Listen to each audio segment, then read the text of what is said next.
this room is lucky enough to know Kristy Laschober?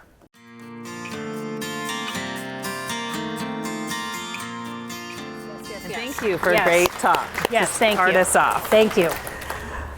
It's so cool when you don't know exactly what someone's going to speak about, and then they set it up so perfectly for what I have to say. I was like, yep, that's perfect. So I'm so glad you guys are here. My name's Kristy Laschober. Welcome to the Ripple Effect this morning.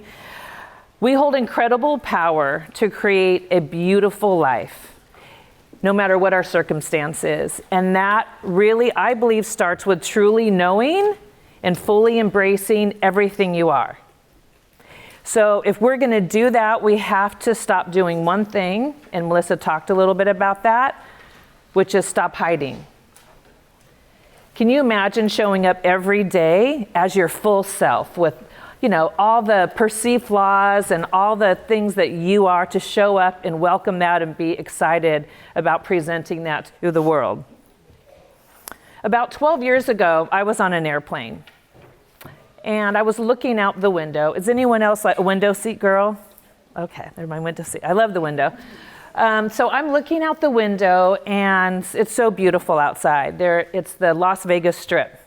And the sun is just coming up over the mountains, and all the rays are kind of bouncing off the metallic hotels. It's gorgeous. And then I start to cry. But I can't wipe my tears because my hands are handcuffed. And I have a big chain around my wrists that go all the way around my ankles, that go all the way around my waist into a big black box. So I lift my shoulder a little bit to catch the big drops from falling. And then I look in front of me, and there's a marshal who's facing me backwards. So he's staring at me and all the other people on what's known as Con Air. And I'm so angry. I'm angry at him because he won't tell me where we're going. And I'm super angry at myself. For the first time ever, every secret, everything that I hid was filleted open for the whole world to see and for me to see. I was thinking, I looked straight back up at him, and I started crying. I didn't care. I didn't really care what he thought anymore. I was scared and I was afraid.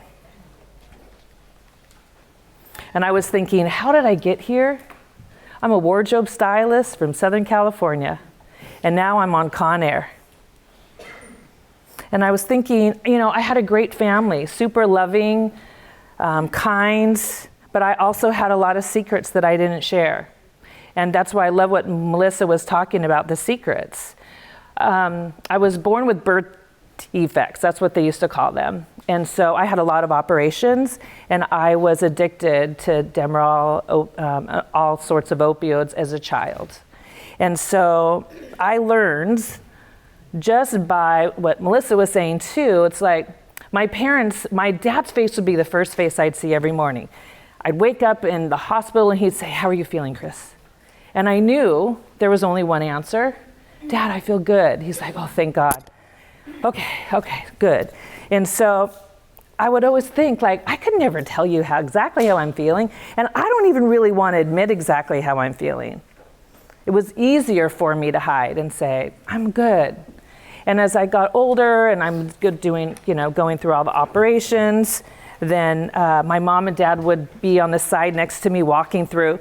And so I would just hold it together, make sure they're all okay. And then my one eye was always focused on that door where it said, "Don't enter."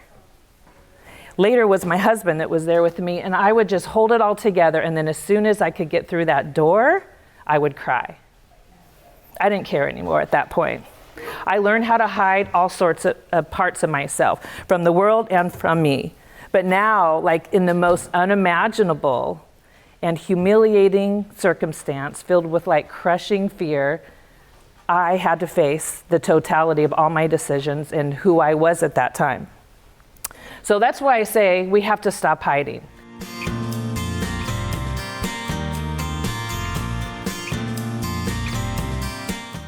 And you may be thinking Kristy, I'm not hiding. I don't hide that stuff. I have not been on Con Air. But there's so many, has anyone? No, I'm just kidding. There's so many subtle ways that we all hide. Number one is when we mask emotions, when we don't talk about our feelings. This is when we have feelings of sadness and anger, but we don't talk about it because we want to seem easygoing. That was me. I was always proud of the fact that I was easygoing. The other one is people pleasing. Melissa touched upon that. This is when we prioritize everybody else's needs over our own. We think, we want to avoid conflict. I was an avoid conflict girl. And these are all in the book too, so you don't have to write down. The other one is adopting a perfect persona. I used to love to do that. I got it all together. I'm a stylist. But inside I had so many struggles and I didn't talk about it with anyone. And in my brain I was thinking, you should know. Hello, you should know. But no one acknowledged it and I didn't, so I just kept on hiding. Another one is when, and I think a lot of women do this, downplaying achievements. We don't want to brag, don't be too boastful, so we'll minimize all of our achievements. I'm someone I want to hear what everyone's doing. I want to champion women. I think that's one of the biggest mistakes that we make is not showing up for ourselves. And if people are around you that don't like when you do that, they're not your people. And the last one that I'll talk about is what I did a lot too, is hiding vulnerabilities. I avoided sharing any of my struggles because I don't want to ask for help. I don't want to seem weak.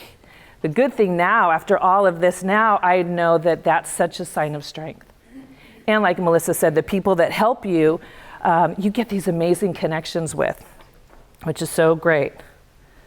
So most of these behaviors, like myself, they're formed when we're children. For whatever reason, we get the message that we must act this way in order to survive. They are not conscious choices. I never thought, I better not share how I really feel. It just was the way that it was. And I know that you don't have to be in the hospital in order to have those same feelings. In your family system, a lot of times we're in a certain place in order for us to get along with the family or have peace or belong. We're conditioned to think that the safest way for me to live is to be this way, but what happens is the tools we used to survive as kids, it flips on us, and then they isolate us. We become isolated when we hide parts of our life. And I know this because I used to be my own private island. I'll take care of myself. And then if anyone wants to come to my island, that's okay, you can come. You can swim up shore, but leave before it gets too deep. And don't ask me any questions. Because I would rather isolate than be honest with even what's going on inside of me. So let me tell you some consequences of isolation, and these are big. And at the beginning, before, if I heard this, I would say, now that's a little bit extreme, but now I know that it's true. The first one is higher risk of mental health issues. The second one is physical health problems, like what was said earlier, heart disease, high blood pressure, a weakened immune system, and this one is a big one, increased risk of early death, just from not connecting with other people and hiding.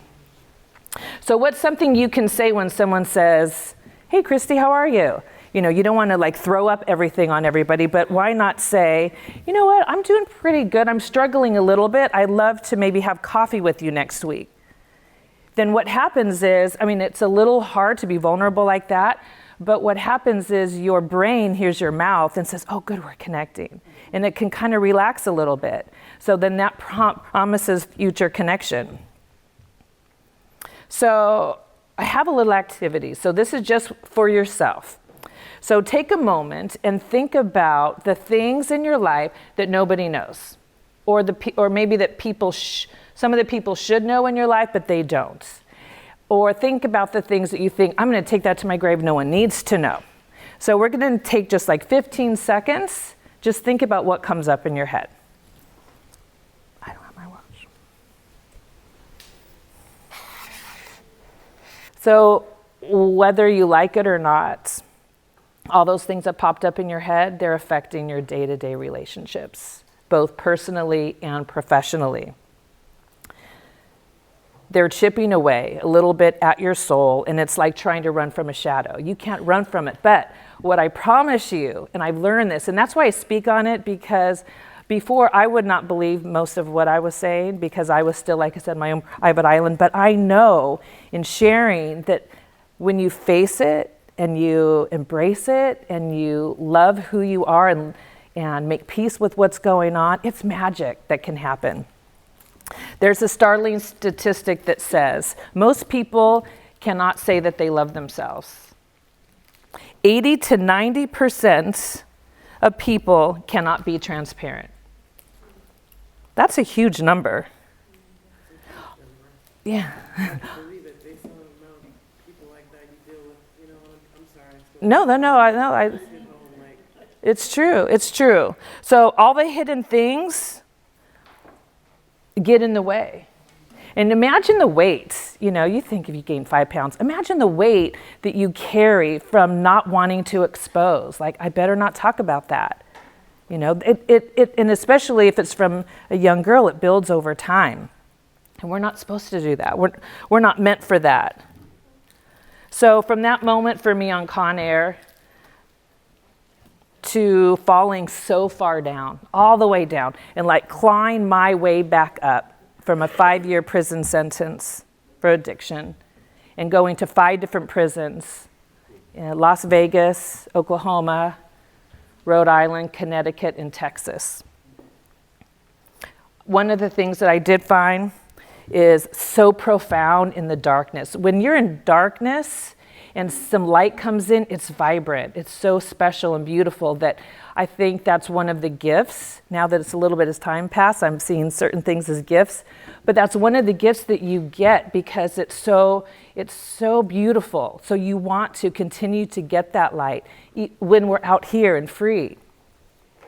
So are there things about myself that I'd like to change? Absolutely. Just yesterday I was on the couch and I was on the computer and I had to go get my glasses. So I got up, got my glasses, the dryer went off, got the clothes out of the dryer, put them on my bed, put some stuff away. On the bathroom, I said, I gotta wipe off that sink. Wipe the sink off, my phone rings, pick that up. Then I'm on Instagram, I'm like, what am I doing? I don't even have my glasses and I'm on Instagram, and what the heck? Like, it's almost like I throw the phone down, like, what is wrong with you? So it's like in the past, I totally would have reprimanded myself. Kristy, why can't you just do one thing at a time? Why do you have to be that way? But now, because I am paying attention to who I am, I'm fascinated kind of by the way my brain works. And I could say, well, okay, so maybe by the end of the week, each thing will be all the way done. Not in the way maybe your mother would think it should be done, but that's okay for me. And I'm okay with that. And that's what makes it more soft. And when I can acknowledge that, then I connect with people because I don't need to pretend that I got it all done at the same time. And I don't expect you to either. I get to let everybody be exactly who they are. And that's freedom. That's freedom for me, and that's freedom for everybody else. So I lived in New Orleans for 2 years, about 2.5 years. And when I got here, I got invited to a gala ball, and I was not aware of any of this fun stuff that you guys, now me, do in New Orleans. And so I was invited to a ball, and I went and I met a bunch of people, and one of the ladies, she's beautiful, and she said, can I have your Facebook? And I thought, I'm in a new town. Do I want someone to know all about me? Like, my head's like, hell no, get a new Facebook, create a new Facebook. But my heart was like, Kristy, are you gonna stop hiding now? And that's only because people in my past in Oregon the last few years were gently pushing me to not hide. So I had one of their voices, are you gonna start hiding now? I'm like, no. Okay, so I gave her my Facebook, and then I thought, I had a stomach ache, like, here we go, and this beautiful woman, she sent me a private message. And I thought, oh God, what's she gonna say? Why were you in my gala? I had all this shame going on. And she said, Kristy, thank you so much for being transparent. I've been arrested 3 times, I haven't told anybody. I was like, what? So I keep getting confirmation to continue to share, and the people that are your people will find you and relate with you.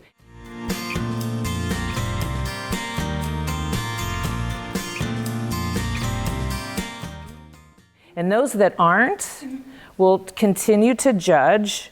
I was a judger. I used to judge. If I saw a woman in prison, I would be like, keep my kids, keep everyone away from that person. But now, because I've had the experience that I've had and met all the people that I have and know how laws go, know all that stuff, now I don't judge. I don't judge anybody anymore, because I get to hear everybody's truth. And along with what Melissa said, let me tell you some lists of common phrases we all say to imprison ourselves. You ready? You're the problem. You're not good enough. You're a fraud. Someone else can do it better.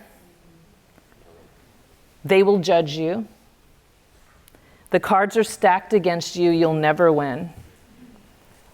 Better to sit here and look dumb than open your mouth and remove all doubt.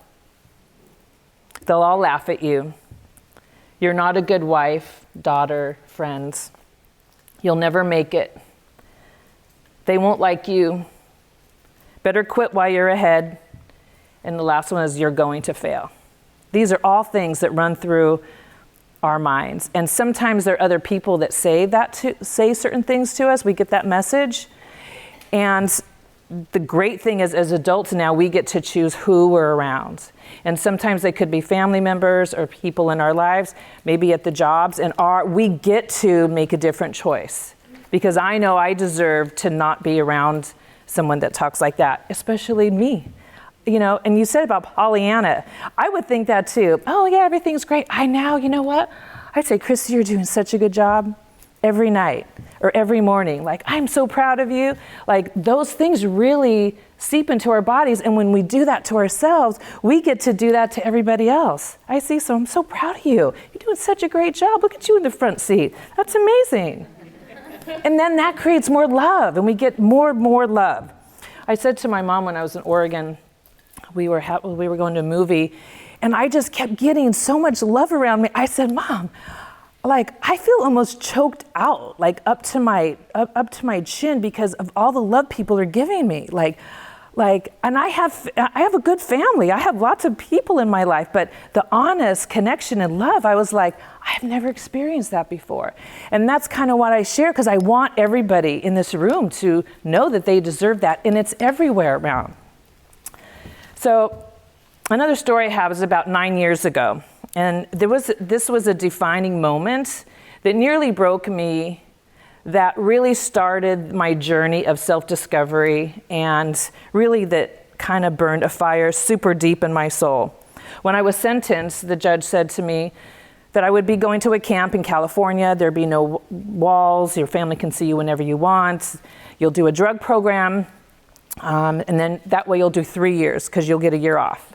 I said, okay, shaking and all the things. And that didn't happen. What the Bureau of Prisons can do whatever they want. So whatever the judge says, it's a recommendation. I didn't know that. So they sent me to a maximum security prison in Texas, because it was a supposed medical center. There's a whole bunch of stories that I have about that. But I was trying to get into the drug program there. And the girls in my unit were saying, Kristy, you can't do it there. They don't graduate anybody. And I was like, it's not like I can go next door or go to another place. I'm stuck here. And I tried for about 3 months to get out to say, hey, I'm like, but the judge says, they don't care about that. But I really tried, but I had to do it there. So it's a 9-month program. There are 32 women. And it was grueling and it was brutal. In theory, it sounded good, like, hey, let's work on ourselves. And I even said, I need to work on myself, so I think it'll be great to do this. So 32 of us, 2 weeks before it was over, and I was supposed to go home in 2 weeks, there were 2 of us left. And so everybody either got kicked out or quit. Now I'm like, I'm not quitting. And so, like I said, it was a grueling program. I cried all the time, like secretly in the shower. In prison, you don't cry in front of others. And every night you go to, there's a sheet that you have to look at in the morning, and it's the call out sheet. And so you look to see if your name is on it. And if your name is, then that means you got to show up at a certain place for them. Then it's either like an appointment or something. And so I saw my name on there, and that was for the counselors of the drug program. And I knew that was not a good sign. It's like, shoot, okay, so now I have to be there at 7 a.m. And I'm shaking. I didn't sleep that night before. I knew it was not good in my gut. And when you're powerless, when you were in this prison and you were trying and you don't know what they want from you and you're a people pleaser, it is not fun in any capacity. And so the next morning, I get up, I sit on this bright blue, like a vibrant blue bench that's of steel, and you're waiting there all day. Just waiting. And you can't go eat because if they call you and you're not there, you get in trouble. So you're waiting there all day. And then finally the lady comes out and she motions me in. And so, I'm thinking, okay, I gotta say something to have them not kick me out, right? And so I sit down, they said, Miss Laschober, we don't think there's any clinical progress. You're not authentic. We are dismissing you from the program. I was like, what? And so right then, you don't know what can I say? That's my moment. What can I say? I said, I don't even know what authentic means. If I was authentic, I wouldn't be in prison. And they said, that's probably the most authentic thing you've said this whole time. I'm like, what are you even saying? And then they said, get your things and be out immediately. So that meant I had to do another year. So I leave, I go to the unit. I'm more mad than sad. I was so angry and I wanted to cry. I thought maybe that would help me, but I couldn't. I was so angry. And one of the things that happens too in prison, you so many feelings in your body that you don't think you have come up. Anger, rage, all these things that I was a people pleaser. I was a pleasant girl. So all these things came up. I'm thinking maybe God wanted all those things to come up so that I can maybe be understand more. But anyway, I go to my unit, I get my stuff out of the locker. It's a time when I learned that everything you own could fit in a locker like this, except for your shoes. Everything. Isn't that crazy? And so I get my things and I start walking back to the unit where they told me I wouldn't be able to graduate. And I pause and I'm looking, it was on an Air Force base, and I'm looking out the window and there's jets flying by. And I'm staring. I put my thing down. I'm staring. I'm like, I am smart. I could fly that jet. If you give me 1 week, I know I could fly that jet. But I'm getting kicked out of a maximum security prison in Texas because I'm inauthentic. Like everything that I thought that I was and what was happening was like clashing. And so all of a sudden, a girl comes by. She says, Kristy, Dr. Wheat wants to see you. I thought, oh, good. She made a mistake. Oh, my gosh. And maybe she just wanted to see how I would react. And so I go back there. I'm shaking. And I'm thinking in my head, what can I say? I have one opportunity to get out of prison a year, in 2 weeks or a year. And so I walk in. She's in her office with her Louis Vuitton bag and her red bottom heels. And she said, close the door. And I sit down. And so when we're doing this drug program, we have to reveal all these things about ourselves, And she said, Laschober, thank God you couldn't have children. She said, you would have been a terrible mother. And she said, I bet you're a terrible daughter and a terrible sister. Now get out of my office. That's all she wanted. I've never, like that feeling to this day. Yeah, that's been, how long has that been? That's been like 9 years. And I'm in the, yeah, right. Yeah. So. Would you say her name? Yeah. The interesting thing is with the job that I have now, I had to look up some conferences for the Bureau of Prisons, and I saw her picture last week for the first time since that day. And I kept just staring at it like, God, look at that evil. It's like, I just kept staring at it. But besides the point, I know there's lots of things I want to do, but I won't do that. That's the moment that I thought, I probably shouldn't be on this planet. Something must be terribly wrong with me. Who I thought that I was. Like I said, I'm a wardrobe stylist from California with my own business, family. I have all the things, but here I am. I could not dismiss where I was and what was happening. And a lot of times I think women, I know I did, internalize so much. So instead of saying, that bitch, I said, what's wrong with me? There must be something wrong with me. And so I take my stuff, I throw it in my other locker, I'm crying, everyone's wondering what's going on. I didn't tell anyone. I had to go to work. I worked in landscaping, and I had a boss who was so handsome, he never spoke. I know, because he was in a girls' prison. So he said 5 words to me the whole almost 2 years I was there. And so I had shame. I was just dripping in shame, and I'm thinking I gotta get out of here. Something, like I said, it's better if I'm not on this planet.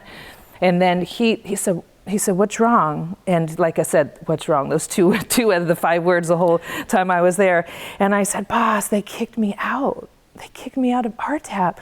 And he's like, listen to me. He's like, I don't think they met anyone in here like you before. And when he said that, something in my heart sprung, I resonated with that. And so he said, Laschober, it's a horrible program. He said, do the year, get the hell out, run around the track, get the hell out, and don't come back. And just that little ounce of hope, that's all it took for me to say, okay, I can do that. Because I wanted hope, but I just kept getting crushed with the other. And so that's why I always give hope everywhere that I can, because you never know what someone's going through. My soul was crushed by somebody, and then it was also uplifted by someone who I didn't expect. When we're in the darkness and vulnerable with what we're going through, like I said earlier, the beauty that comes from connecting gets tenfold bright. So my wish for you is that you have the same sense of urgency to be brave, whatever you're going through. To look at all the parts of yourself, love all the parts of yourself. There could be things you're going through, I don't want to go through this, but you know what? They're going to be your superpowers, I promise you. So lastly, I just want to give you an action plan, and I wrote it, it's in the book too. So how do we start this process that I'm talking about?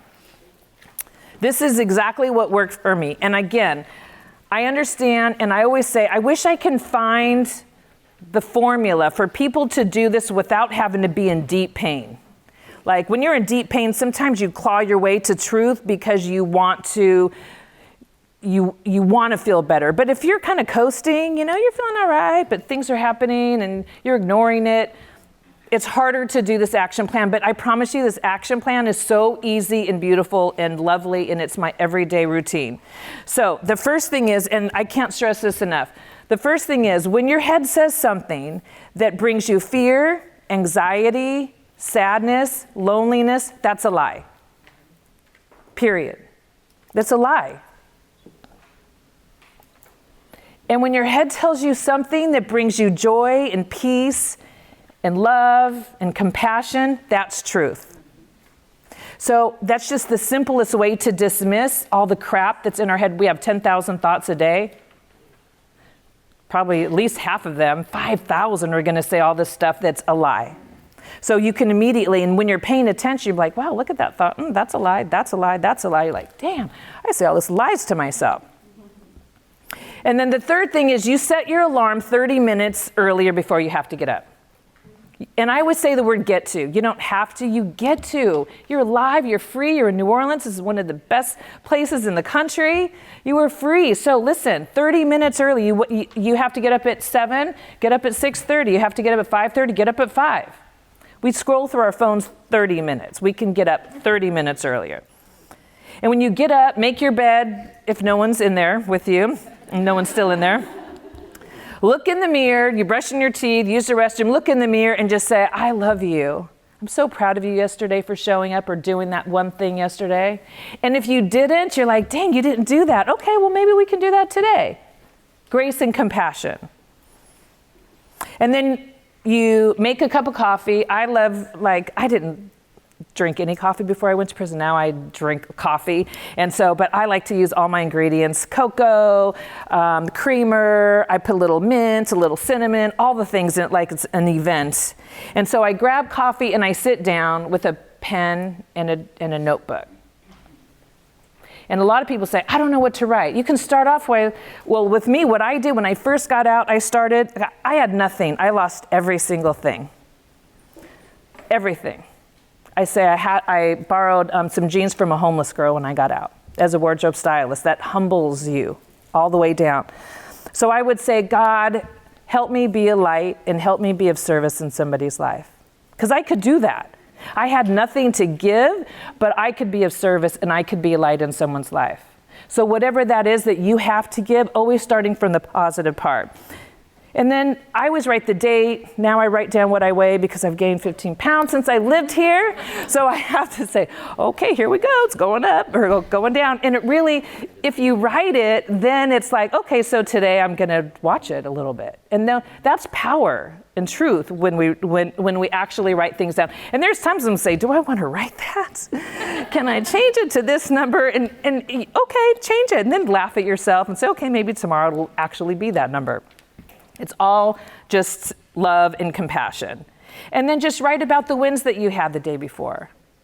You know what? My wins are like, I had that conversation, I made that hard phone call, I did that one thing. And throughout the day, when you do this every day, then that day, you're gonna be like, oh, if I do this, then that's a win I could write for tomorrow. And it sounds so simple, but it actually really, really works. And when you're searching for a win, just like they say for gratitude, when you're searching for gratitude, you'll find it everywhere. One win, hey, I went to bed early enough to where I got 7 hours sleep. Or like I said, I made that phone call. Or I didn't go to happy hour. That's a win for me today. Whatever it is for you. And at the end of it, you just say, I'm proud of you. Great job. I love you. Have a great day today. Here are the things that I know that should get done today. Let's see if you can do these 5. And then it's just loving, super, like the number one relationship is the relationship with yourself. So think about all the things you want other people to say to you and say them to yourself. When we say, why aren't they doing this? Or are you doing that for yourself? How dare you want them to do it when you're not even doing it? So our only real job in the world is to love ourselves deeply. And when we do that, ripples of love are in yourself and they go out into the community. Maybe the circle you have right now isn't right for your future. And that's okay. There's going to be a little grief sometimes when you're like, gosh, they're not my people for where I am now. And that's okay. And what happens is when we stay in that circle, we're cutting ourselves off from the greatness, just like what was on the video. And what amazed me so much is a lot of the people that brought me so much joy and connection are the people that didn't look like me, that went in my neighborhoods, that I didn't know, and sharing. Now I have such a rich, vibrant friendship circle that only wants me to succeed and that I only want them to succeed. So maybe you have not been on Con Air or flying over the Las Vegas Strip. Maybe it's just a really hard phone call you have to make, or a relationship that you want to get better. Whatever it is, you deserve to do those things and have a beautiful life, and that starts with loving yourself. So thank you guys so much.